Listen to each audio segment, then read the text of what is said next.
All right, I think we are live and welcome everyone to the step-by-step guide for opportunity zones. We'll be starting in just a couple minutes. Let everybody log in. One quick note, Victor behind the scenes. I'm not able to turn my video on. It looks like there's a setting that is preventing my camera from coming on.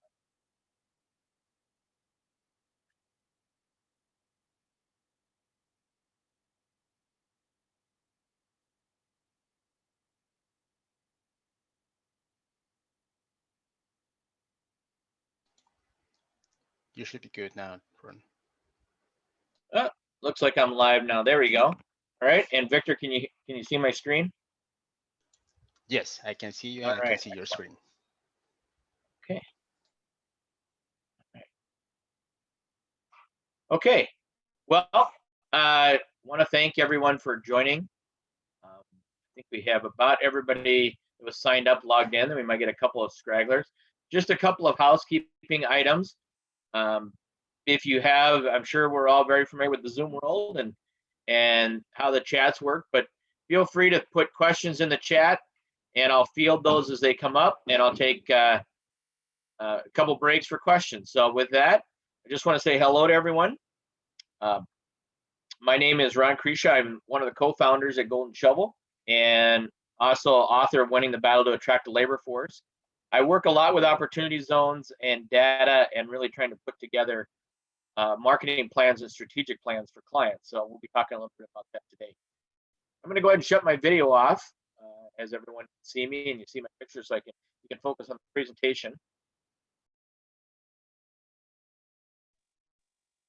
And let's go ahead and just jump right into it. So opportunity zones have been around for,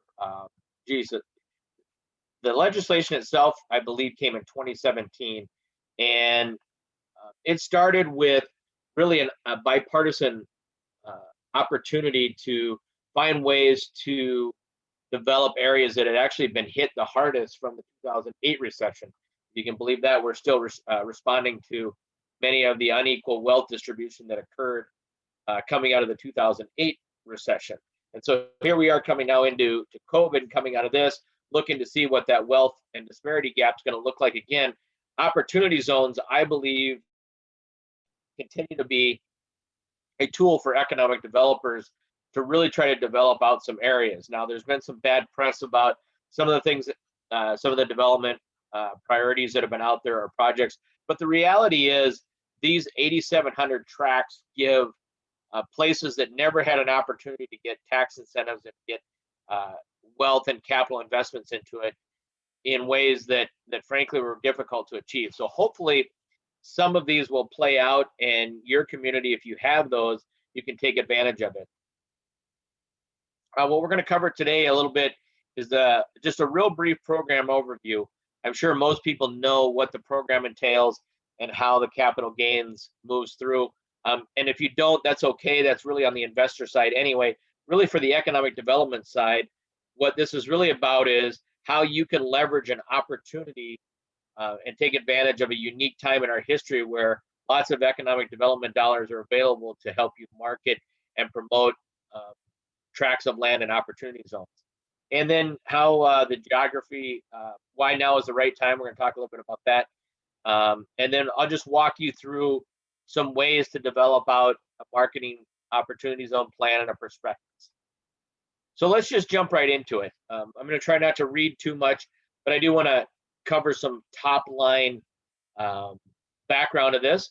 We have an economic recovery that's been uneven. We know that there's geographic disparities all the way down to the neighborhood level. And we tend to see coastal regions with high population density being closest to capital and other opportunities for moving investments. When you look at the other parts of the nation that have been left behind, there's a lot of stagnant growth. And the opportunity zones were really designed to change that. With over 8,700 opportunity zones, there really is there's a chance that you can take a tract, like I said, all the way down to the neighborhood level, and develop that out and attract local investors. According to the IRS, there's a 10% exclusion of the deferred gain, and then that, if it's held for more than 7 years, the 10% becomes 15. And basically the idea is the more investors put into this and the longer they hold on to it, the better they're going to get on the backside of this. So it really becomes a very lucrative place for investors to put their money, especially as we look now coming into what the economy post-COVID is going to do. There's a very large possibility of a lot of capital sitting out there that's frankly going to need a tax shelter. And this is an opportunity for communities to partner with those investors to put them into local projects that not only will benefit the societal gains, but also the capital gains that may be incurred because of what we've seen in the growth. Why is now the right time? And I think if there's any one takeaway, my biggest takeaway would be take advantage of this now. And whether or not you have success in building out your opportunity zone or not, we are going to see an unprecedented amount of economic development dollars from the federal government rolling all the way down into community and county governments. Those dollars for the creative economic developer are there to gain. I was just having a conversation. I'm in Minnesota with the Minnesota Department of Economic Development Commissioner Steve Grove, and we spent a lot of time talking about how economic developers, if they are aggressive and creative, are going to be able to tap into dollars they haven't seen before. And this won't last forever, but it's here now. And so even if you have an opportunity zone and you haven't done anything with it, now is a good time to put a marketing plan behind that. Now is the time to try to really put the strategy and the digital effort to attract investors and to really go after some of those economic development, expansion, and investment dollars. So let's talk a little bit about what it takes to put together a successful opportunity zone marketing initiative. And there's a lot of benefits that come from just going through the practice of doing this. Right now, I see a lot of communities that are struggling with strategic alignment, where they've gone in all these different directions over the last 5 years, and then COVID happened, and now suddenly they're looking at what the reinvention mechanism is going to be. How are they going to align themselves going forward? An opportunity zone can be that catalyst. If you have an opportunity zone in your community, this is the perfect opportunity to start to organize a membership group. Get a group together and go find out who those investors are. Find out who might be interested in looking at the possibilities of that, and then get them on board to become part of the group that puts the marketing and the opportunity zone project together. From this, you're going to get a tremendous amount of information, whether that's community goals, targeted industries, all the things that we talk about, and all the things that we see a lot in reports that are buried all over our 3-ring binders in our desk, but really bringing those together and saying, okay, if we have an opportunity to build out neighborhood tracks and opportunity zones, and then extend that into a digital marketing plan, what would that look like? This is the chance to do that. And I would recommend highly you bring in some outside help. Don't do it yourself. Economic developers just simply don't have the time and bandwidth to do this when they could bring in teams of specialists to do that.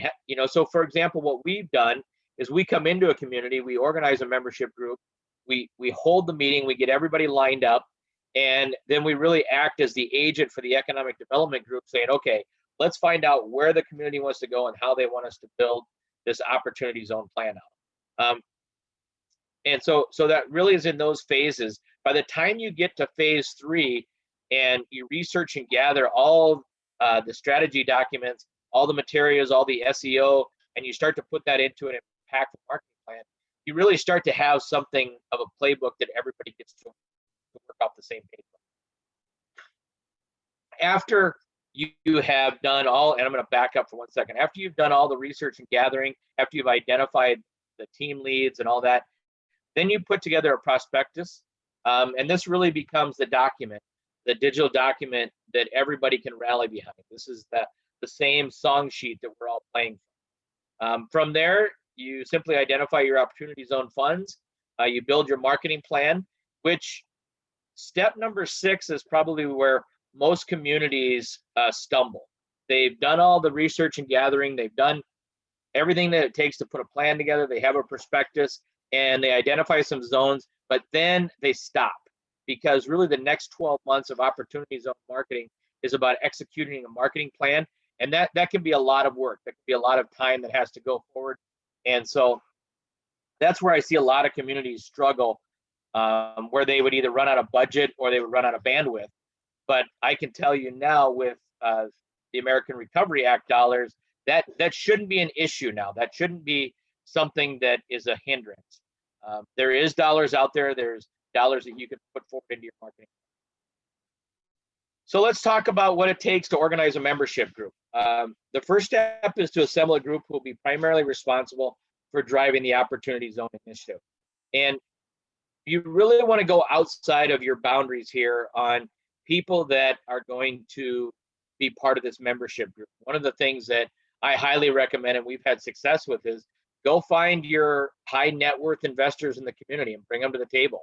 Show them there's a local opportunity for them to invest their dollars. Really tie them into the success of a local opportunity zone. You know, rather than sending your money into hedge funds all across the country, you can get just as good of a tax advantage here for a local investor to build out an opportunity zone project that's going to help shift the wealth balance in a community. So we suggest community organizations, education leaders, elected officials. Really get your elected officials on board, because they're going to be able to clear the roadblocks as you get into things that you're going to need filings and so forth. But let them know that you're doing this so that they also can be part of the success. You want to tap into their public relations abilities and their ability to send things out through their media channels, and that's state level elected officials all the way down to county. But don't be afraid to tap into those offices, because they can be very, very helpful. Other successes that we've had, philanthropic foundations, developers, and investors. Find the people who know how to move money around the community and get them on board. They are very, very helpful, and they know the processes for investment and building out projects. We put together a checklist, and we actually have a ebook that you can download with much of this in there. But we basically put all the steps in there for success, and it walks you through how to put together that membership group, how to gather their commitments. And that's very, very important, the gathering the commitment. Don't just ask them, let them put in writing that they're going to commit to at least 6 months of this process, with a possible another 6-month term behind that. That way, you know the people that are working with you on this are going to be in this for the long haul. The next thing we recommend on the commitments is, after 6 months, review your membership members. And if you have a couple members that are not as involved, replace them. You can gauge their interest and you can let them move through. So a lot of times they're happy, you just get people whose lives are busy and they're happy to step aside, and you can get somebody else in. But have a very dynamic and fresh group of members. Don't just let somebody stagnate on there because they reluctantly said yes to you as a parent. Okay. Have your first membership meeting. And one of the things that I like about the opportunity zones is we've all done strategic planning. We've all been involved with community outgrowth opportunities. And many times those can be tired meetings, right? We've done them many, many times. Who hasn't run through a SWOT analysis and who hasn't done all the surveys? But the opportunity zone can be a fresh outlook on that. And it can be a way, like I said, to really bring this into your local neighborhoods. I've seen some great initiatives, and then you start to see things actually happening in the community and investments flowing in, buildings going up, projects being completed, and suddenly there is a adrenaline rush that doesn't usually accompany just building out a marketing plan that's on a 3-ring binder that goes on a shelf. So use this for the time that we have now, the post-COVID world, where there is dollars out there, there's opportunities. And one of the things to consider is every community is going to be thinking of this and rushing to it, but not every community is going to actually be aggressive. Some people are still going to sit on the sidelines. We, of course, don't recommend that. We, of course, recommend being one of the leaders and catalysts out there, because the opportunity for these dollars and these opportunity zones will simply just not exist in the next couple of years after we get through this. Research and gather. Spend your time hiring and working with some people that really know how to dive into strategic planning as well as SEO. Don't just look at your targeted industries and your typical demographics. We recommend comparing that with all of the websites and domains and social media for your community, and then doing a thorough SEO analysis. What are all the terms and what are all the search phrases that people are using to get to your community? I'll give you a quick example. We were just finishing up with a community in California this week, and one of the things that we identified for them was that adult videos was one of the largest terms for them. And they did not know this, and when this was uncovered, it was because they were showing senior citizens, a page for senior citizen development, aging workforce, and the terms that they were using about adult videos were triggering adult video search engines. So a lot of their traffic was not desirable traffic. And just by cleaning up that page and changing the phraseology and changing the SEO terms, we were able to drive better traffic to them and actually get more visitors and clicks from the retirement community and people that would move into their community. But all of that was being lost just because the search engines, the terms they were using on those pages were incorrect. All right. I have a question about, will you be sharing the screenshots? Yes, you can get, when we're done with this, I'll be sharing the entire video for download as well as the PowerPoint presentation. So, all right, research and gather. Further detail, again, one of the things that I would point out is accurate maps are very, very important. One of the great things about the opportunity zones when we work with communities is it's a great time to interact with the GIS departments in your communities or in your counties, and to really refresh all of those maps that you may have, and then put those in a marketing format so it can be incredibly useful down the road. This is probably one of the best outcomes of many of the prospectuses that we've done, is refreshing all of those maps and putting those together. So that's the research and gather. Demographics, regulations. This is a time when actually you get all of the bureaucrats in a room and talk about why the regulations they have can help their projects, why they can hurt them, and how you can mitigate those as investors come in. Because one of the things that will always be asked in these opportunity zones is what level of cooperation are investors going to see with local officials on how they navigate the regulations. Your opportunity zone plan and prospectus must include a workforce development. And this is really critical. It was critical before COVID, and it's changed a bit now post-COVID, or as we get on the other side of what this pandemic could do, mainly because of the remote workforce. One of the most important questions that I ask communities is, would you rather focus on chasing a 100-person company or 100 remote workers? There's no correct answer in there, but there's a spectrum of how you're going to go after the remote worker workforce versus how you're going to go after manufacturing, light manufacturing, or service organizations that are going to bring a lot of workers into your community, and what that's going to be for your tax benefits. So knowing how you fit on there and how you're going to go after the right audience is very, very important. And when we do the research on going after remote workers versus companies that would employ 100 people, as you can imagine, there is no agreement in the communities. Every community I've worked with, there is disagreement on which avenue to pursue, and that should be reconciled and talked through, because a lot of times the correct answer is you have to go after both, but it's just how you're going to do that and how you're going to put your prioritize your efforts. I'm going to take just a second here and grab a drink and see if anybody wants to throw a question in the chat.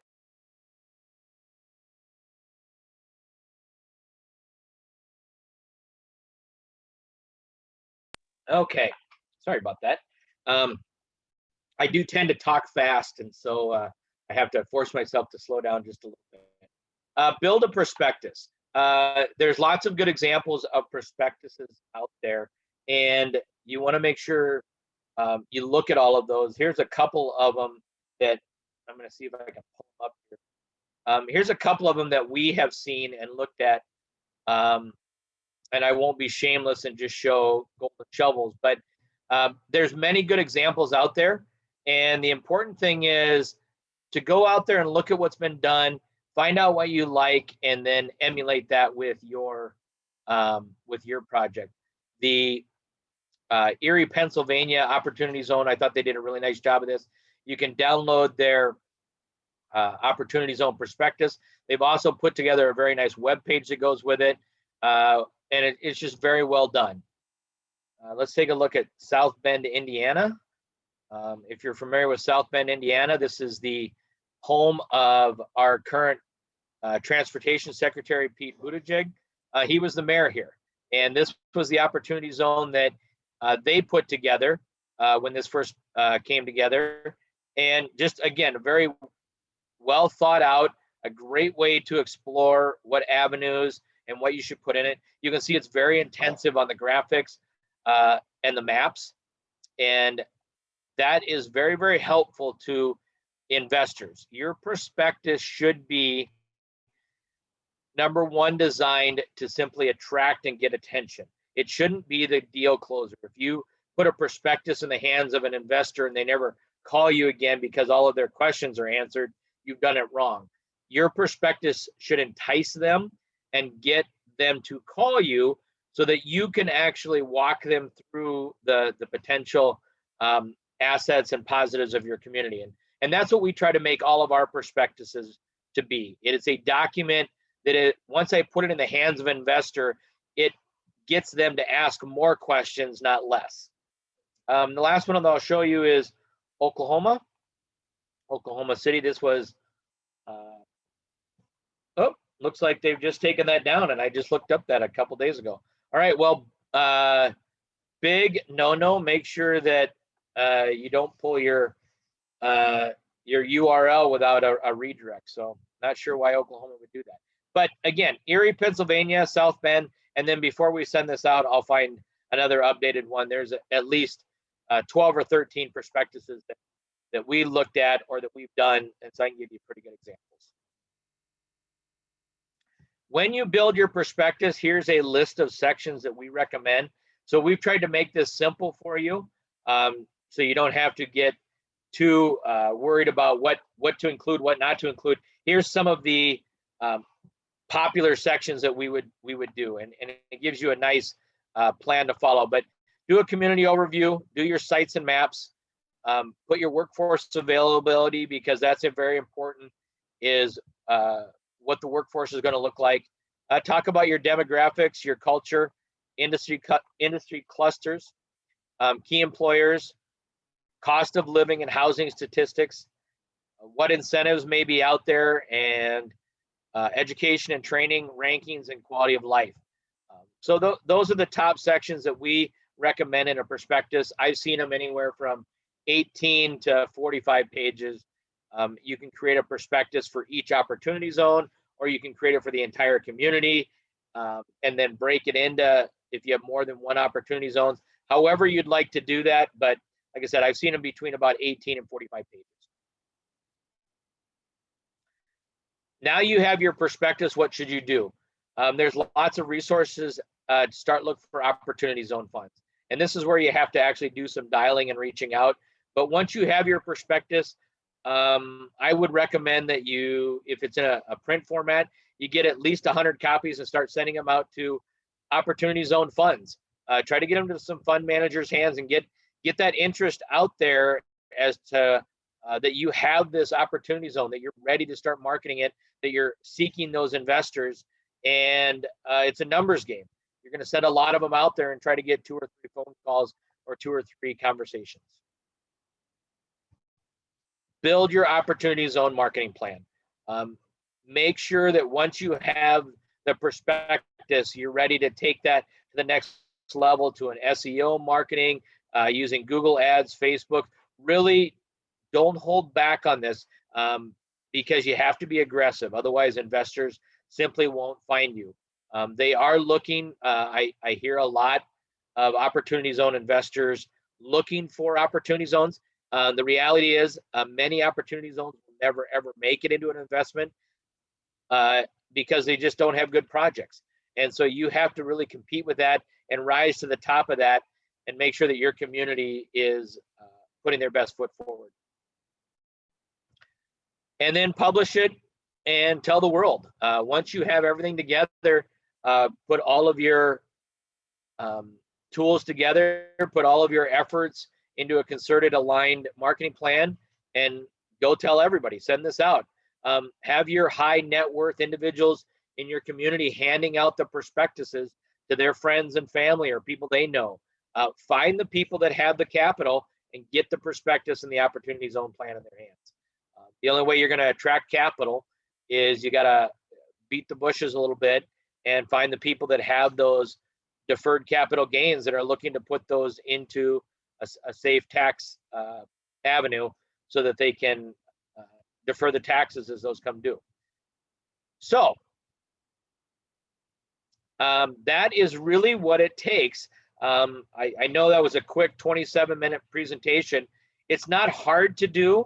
It does take some time, and I hope that with our ebook and our presentation that you can walk through this and not have to feel like you're making it up as you go. It was our plan to put this together in a way that any community could do that and feel like that they had a successful plan to follow and execute.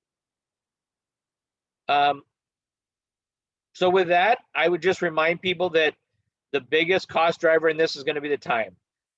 Make sure you do it well, you do it professionally. Don't skimp on a professional designer or content people.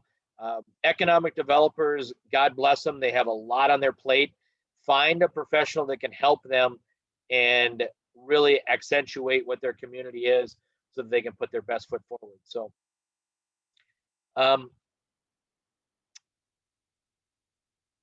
I think I would just offer some publishing tips for your prospectus and your opportunity zone plan. When you put it together, and this is tips from our designers, if you're going to do the layout yourself, learn some principles of good design, but know where your focal points are. And I'm not going to try to give you a design course today on how to do that. This is all in the ebook, but really make sure you know where your graphics stand out, what you're trying to say, and don't say more than one thing on each page. When you put this together in a balance, make sure all of your elements play nicely together. And one of the things that our designers always remind me is knowing how to use white space to not make it so busy for your eyes. This should be very visually appealing, and this should be something that is easy to read, but again, doesn't answer all the questions for your investors because you want them to come back to you and ask more questions. Font style and size, we give you lots of suggestions on here. Also how to use charts and infographics. If you haven't used Canva, if you really want to do this yourself, we recommend a tool like Canva, which can make incredibly great infographics with just some basic data that you may have and some basic tools. So, don't try to do the old Microsoft Word techniques. Actually use some of the tools that are out there that can make your life easier. When choosing the photographs for your prospectus, use professional photographs. One thing that we recommend that make sure, and this is so critical, make sure you have the rights to all of the funds or the photos that you do, because that Google photo or that stock photo that you think is a royalty free if it's not, that'll cost you a lot of money. There's companies out there right now. There's many out there that are just searching the internet, looking for opportunities to throw that $1,000 lawsuit at you just to make you pay for a royalty image that you thought was free. So check on that. All right. So last thing I'll just say is a little bit about us. We've been around since 2009. Have just a large, talented team of economic developers, designers, SEO experts, about everything that you can do. Just a very solid group that has learned how to build out communities. I think right now we're currently helping over 250 communities, and internationally in the Caribbean, Haiti, Africa, and the UK. So we know a little bit about what we're doing, and we're very confident in the tools that we have, and we love to help build out communities. So that is about us and opportunity zones. I do want to stick around for a couple of questions if I can. I see one question is, do we work with economic developers and qualified opportunity zone funds? Yes, we've worked with both. And to the person that's offered that question, we can certainly explore that, or make sure I understand what you're looking for, or who's looking for the services, so that we can match up with the right solutions. Victor or Audrey, is there any other questions? I know I probably went through that pretty quick. Doesn't look like there are any yet. So okay. If anyone has questions, feel free to email them us those questions as well if you think of them later. Yeah, and I know we're all busy and zoomed out these days. We will send this out to anybody that registered. You'll get I think, Audrey, are they going to get the ebook and the presentation? Yep, we'll put everything in that email in the next 24 hours or so. Excellent. All right. Well, with that, I will stick around for a couple more minutes and answer any questions, but I really appreciate the opportunity to walk through the opportunity zone process. One question that I have is, our banks among our clients, we haven't done an opportunity zone prospectus for a bank yet. Not that we couldn't, depending on how that is put together, but that has not been a group that we have engaged with, other than handing prospectuses to them and getting them informed about opportunity zones. Thanks for the question.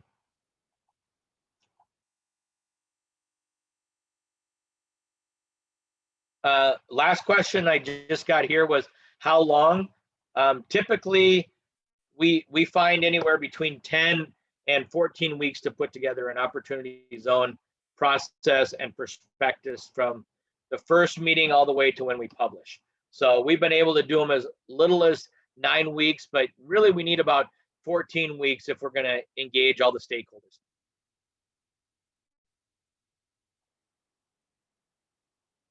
All right. With that, Audrey, I'm going to mute myself. Oh, I'm sorry. One more question.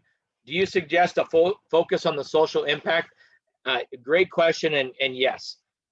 One of the things about the opportunity zones is to make sure that everyone knows it's not just about developing projects in neighborhoods, but it's really about lifting people and neighborhoods out of poverty, because these opportunity zones were put into neighborhoods that haven't seen that type of investment. So anything that you can do to call out the social impact and the wealth inequity balance that can happen out of this, we think that really goes a long ways. In fact, we've even gone as far as with communities, we love to get in there and break it down into their diversity, their different immigrant populations, and talk about how all of those come together to really bring economic growth into a community. Thanks for that question. That was a great question.